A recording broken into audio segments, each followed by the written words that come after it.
Ventura County, we did a survey we went to our local jail, Todd Road Jail, and did a survey of the families and asked them about their needs, and found out that for the, I don't remember how many, a couple hundred families that were interviewed on that day, that most of the people when they get out of prison would be going, or out of jail would be going back to a family member.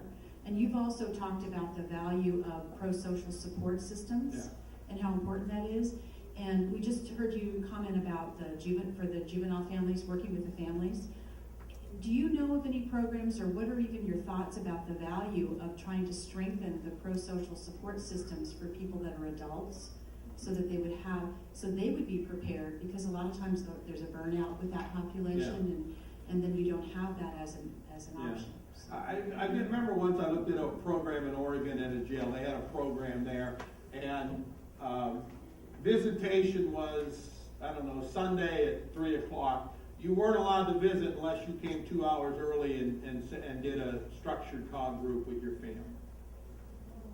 And some people thought that was harsh, but that they didn't want visitation to just be, get to see them. They wanted to have an opportunity, they felt, to work with them and to teach them some skills.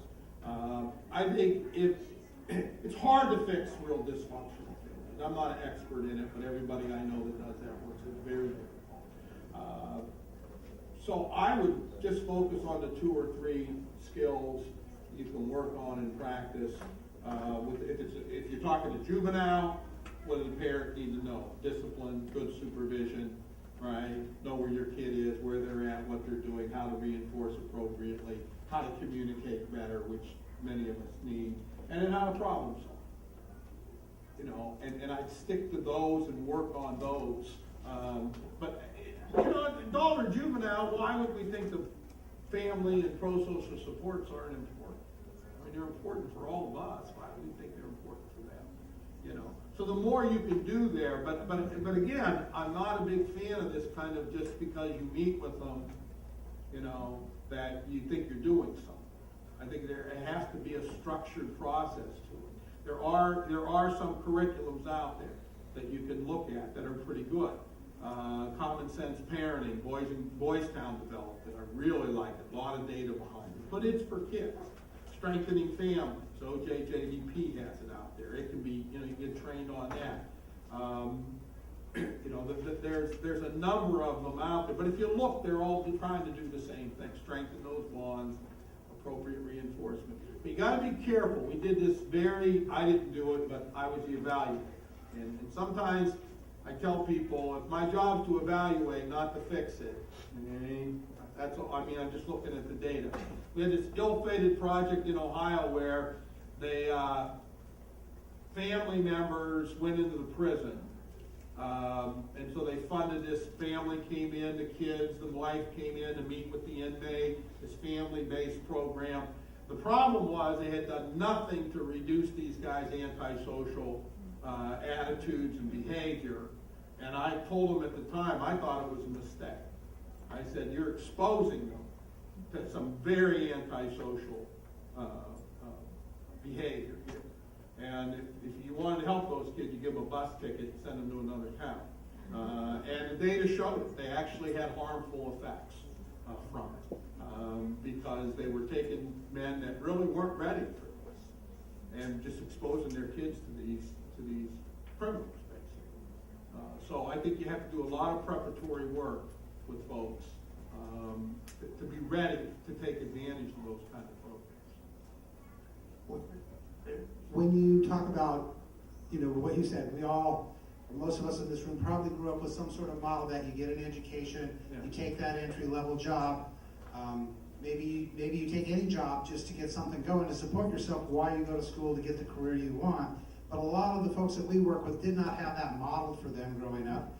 And that, coupled with the fact that a lot of them aren't typically real big on the concept of delayed gratification, makes that a real difficult starting point. Or I'm an ex-con, nobody's going to hire me. I encourage people to volunteer.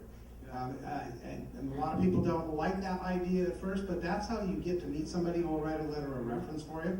That's how you'll get somebody to say, yeah, this guy's reliable. He shows up every Saturday and helps us out from 10 to 12.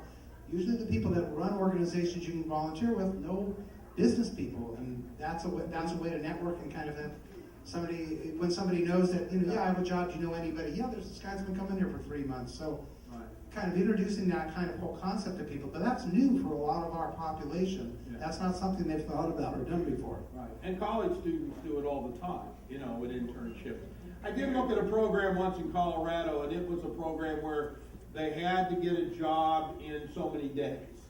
And some of these guys would just go out every day to look for a job and never get a job.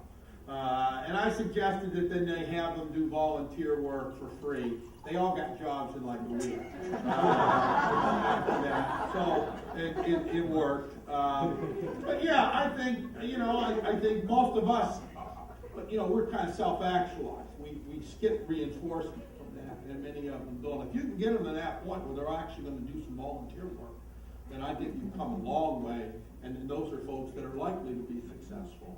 Because if they're willing to do it for free, they've really come a long way in terms of their attitudes and their values and beliefs. So, yeah, that's a good idea. I don't know if you need this or not.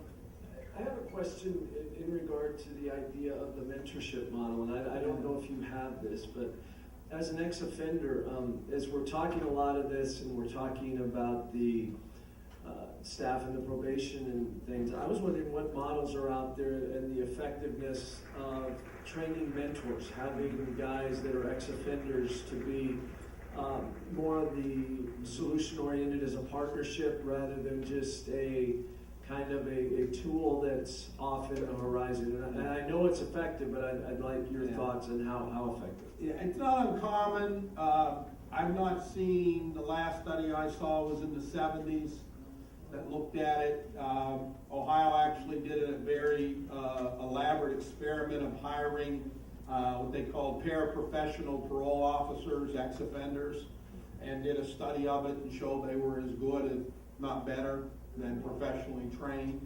I've not really seen a lot out there. I see a lot of folks that do it, do the programming.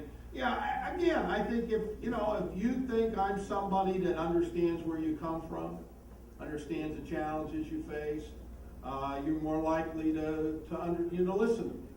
But that said, there has to still be this process of change and skill building.